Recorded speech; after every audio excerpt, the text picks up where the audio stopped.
അടുത്തത് A C apply to capacitor. സ്വാഭാവികമായിട്ടും capacitor എന്ന് പറയുമ്പോൾ 2 പ്ലേറ്റ് ആൾട്ടർനേറ്റിംഗ് കറണ്ടാണ് അപ്ലൈ ചെയ്തിരിക്കുന്നത്. ആൾട്ടർനേറ്റിംഗ് കറണ്ട് എന്ന് പറയുമ്പോഴേക്കും സമയബന്ധിതമായിട്ട് positive cycle, negative cycle, positive cycle, നെഗറ്റീവ് സൈക്കിളായിട്ട് മാറുന്നതാണ്. അപ്പോൾ ഇത് വോൾട്ടേജ് കറണ്ടോ എന്ത് വേണമെങ്കിലും സൂചിപ്പിക്കാം. അപ്പോൾ സമയം നീങ്ങുന്ന അനുസരിച്ചിട്ട് പോസിറ്റീവും നെഗറ്റീവുമായിട്ട് മാറുന്നു. അപ്പോൾ ഈ കപ്പാസിറ്ററിനെ സംബന്ധിച്ചിടത്തോളം ഒരു ടി എന്ന് പറഞ്ഞ സമയത്ത് ഈ പറഞ്ഞ പ്ലേറ്റ് പോസിറ്റീവ് ആയിരുന്നെങ്കിൽ ഈ പറഞ്ഞ പ്ലേറ്റ് നെഗറ്റീവ് ആയിരുന്നെങ്കിൽ കുറച്ച് സമയത്തിന് ശേഷം വീണ്ടും ഇത് നെഗറ്റീവ് ആകുന്നു, പോസിറ്റീവ് ആകുന്നു, വീണ്ടും നെഗറ്റീവ് ആകുന്നു, പോസിറ്റീവ് ആകുന്നു, അങ്ങനെ മാറി മാറി ചാർജിങ്ങും ഡിസ്ചാർജിങ്ങും നടക്കുന്നു. അപ്പോൾ നമുക്ക് കപ്പാസിറ്ററിൻ്റെ ഇക്വേഷൻ എഴുതാം. Q is directly proportional to V എന്നറിയാം. അതായത് പ്ലേറ്റിൽ അടങ്ങിയിരിക്കുന്ന ചാർജ് എന്തിന് പ്രൊപ്പോർഷണൽ ആണെന്ന്, അപ്ലൈ ചെയ്യുന്ന പൊട്ടൻഷ്യലിന് പ്രൊപ്പോർഷണൽ ആണെന്ന് അറിയാം.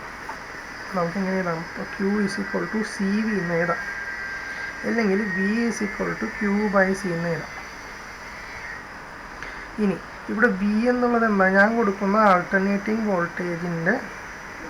വോൾട്ടേജാണ് ഇവിടെ V ആയിട്ട് വരുന്നത്. അപ്പോൾ എനിക്ക് V is equal to V0 sin omega t എന്ന് ആൾട്ടർനേറ്റിംഗ് വോൾട്ടേജിൻ്റെ ഇക്വേഷൻ എനിക്കറിയാം. അപ്പോൾ നമുക്ക് ഇങ്ങനെ എഴുതാം.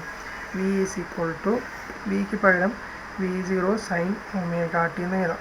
V0 sin omega t is equal to Q/C അല്ലേ?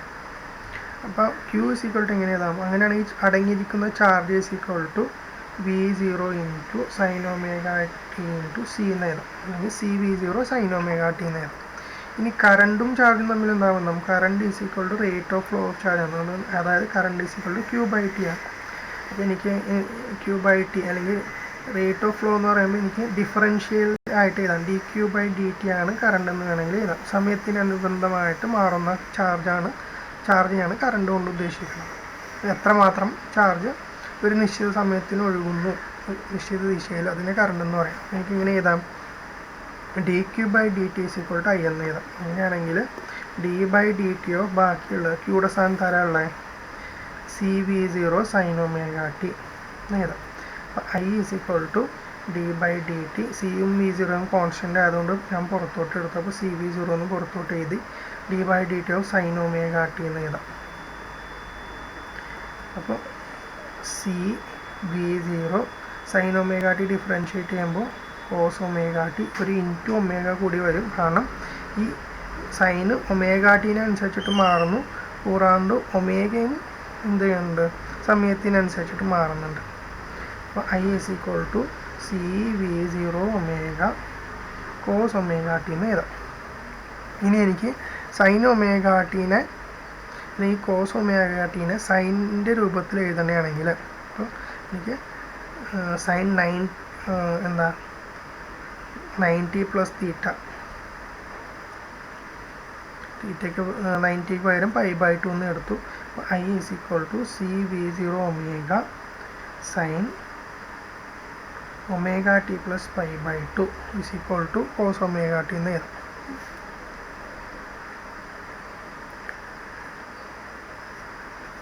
ഇനി നമുക്ക് ഈ I is equal to CV0 omega എന്നുള്ളത് നമ്മൾ ജനറൽ ഇക്വേഷൻ ഓഫ് കറണ്ടിനുമായിട്ട് കമ്പയർ ചെയ്യണമെങ്കിൽ I ഈസ് ഈക്വൽ ടു എങ്ങനെ എഴുതിയിട്ട് I0 sin omega t എന്നാണ് നമ്മൾ ജനറൽ ഇക്വേഷൻ ആയിട്ട്. അപ്പോൾ I0യുടെ സ്ഥാനത്താണ് ആര് വരുന്നത്?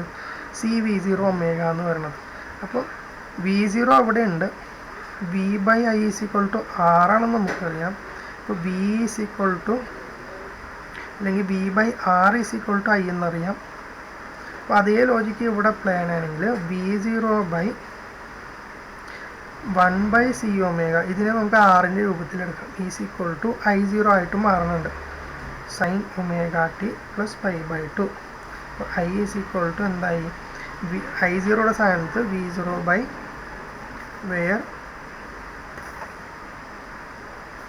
I0 is V0/1/C omega. ഈ 1/C omega നമ്മൾ എന്തായിട്ട് എഴുതണം? XC കപ്പാസിറ്റീവ് റിയാക്റ്റൻസ് ആയിട്ട് എഴുതണം. Capacitive reactance. അപ്പോൾ I is equal to I0 sin omega t plus pi by 2. Apply ചെയ്ത voltage V is equal to V0 sin omega t. Current അതിലൂടെ ഒഴുകുന്നതിൻ്റെ നമുക്ക് ഇക്വേഷൻ കിട്ടിയിരിക്കുന്ന I is equal to I0 sin omega t plus pi by 2 എന്ന്. ഇതിൽ നിന്ന് എന്ത് മനസ്സിലാക്കാം? രണ്ട് പേരും ഫേസിലല്ല എന്ന് മനസ്സിലാക്കാം. ഇയാളും പൈ ബൈ 2 മുൻപിലാണെന്ന് മനസ്സിലാക്കാം. അപ്പോൾ ലീഡ്സ് ബൈ, അപ്പോൾ എന്താ, current leads by pi by 2. ഏതിൻ്റെ കേസിൽ? കപ്പാസിറ്ററിൻ്റെ കേസിൽ വോൾട്ടേജിനേലും കറണ്ട് പൈ ബൈ 2 എന്താ ആംഗിളിൽ മുമ്പിലാണെന്ന് പറയാം. അപ്പോൾ അവർ നമ്മൾ ഫേസിലല്ല, ഫേസ് ഡിഫറൻസ് ഉണ്ട്. Phase difference pi plus pi by 2 ആണ്. So current is leading the voltage by pi by 2. ഇനി കപ്പാസിറ്റർ നൽകുന്ന തടസ്സത്തിനെയാണ് കപ്പാസിറ്റീവ് റിയാക്ടൻസ് എന്ന് പറയുന്നത്. അത് 1/c ഒമേഗയ്ക്ക് തുല്യമാണ്. ഇനി ഇതിൽ നിന്ന് തന്നെ നിങ്ങൾക്ക് ചിലപ്പോൾ എന്താ ഫേസർ ഡയഗ്രാം വരയ്ക്കാൻ പറയാം. ഇത് ഫേസർ ഡയഗ്രാം വരയ്ക്കുമ്പോൾ അപ്ലൈഡ് വോൾട്ടേജ് ഇത് ഒമേഗ ടി. ഇനി കറണ്ടും വോൾട്ടേജും തമ്മിൽ 90 ഡിഗ്രി വ്യത്യാസമാണ്. കറണ്ട് ലീഡ് ചെയ്യുമ്പോൾ അപ്പോൾ നമ്മൾ ആൻറ്റി ക്ലോക്ക് വൈസ് ആണ് വരച്ച് വരാം. അപ്പോൾ കറണ്ട് ഇങ്ങനെ വരയ്ക്കാം. ഇവർ തമ്മിലുള്ള ആംഗിൾ 90 ഡിഗ്രി, കറണ്ട് ലീഡ് ചെയ്യുന്നു.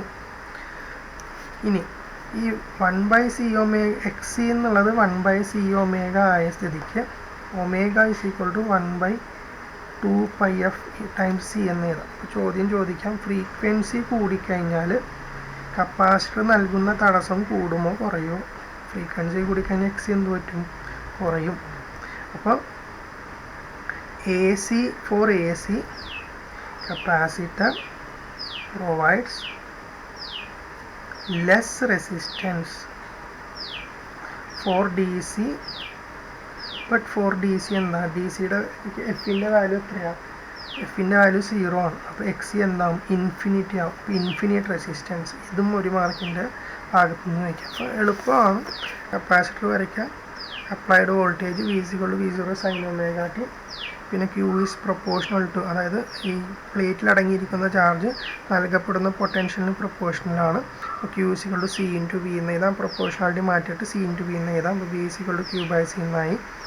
ഇനി കറണ്ടും ചാർജും തമ്മിലുള്ള റിലേഷൻ നമുക്കറിയാം. എന്താ, റേറ്റ് ഓഫ് ഫ്ലോ ഓഫ് ചാർജാണ് current. dQ by dt is equal to I എന്ന് എഴുതാം. ഇവിടെ d by dt of Qയുടെ സ്ഥാനത്ത് നേരത്തെ എഴുതിയ V0 sin omega t C. അപ്പോൾ I is equal to differentiate ചെയ്തു, കോസിൻ്റെ രൂപത്തിലേക്ക് അതിനെ സൈനിൻ്റെ രൂപത്തിലോട്ടാക്കി. കാരണം അപ്ലൈഡ് വോൾട്ടേജും കറണ്ടും ഒരേ എന്താ ഹാർമോണിക് ഫംഗ്ഷനിലോട്ട് ആക്കാൻ വേണ്ടിയിട്ടാണ്.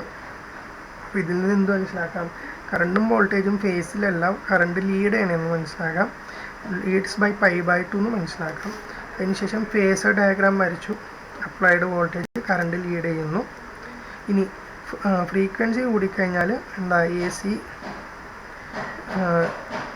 റെസിസ്റ്റൻസ് അല്ലെങ്കിൽ തടസ്സം, എ സിക്ക് കപ്പാസിറ്റർ നൽകുന്ന തടസ്സം കുറയുകയും അതേസമയം ഡി സിക്ക് കപ്പാസിറ്റർ നൽകുന്ന തടസ്സം ഇൻഫിനിറ്റി ആവുകയും ചെയ്യുന്നു എന്ന് മനസ്സിലാക്കാം.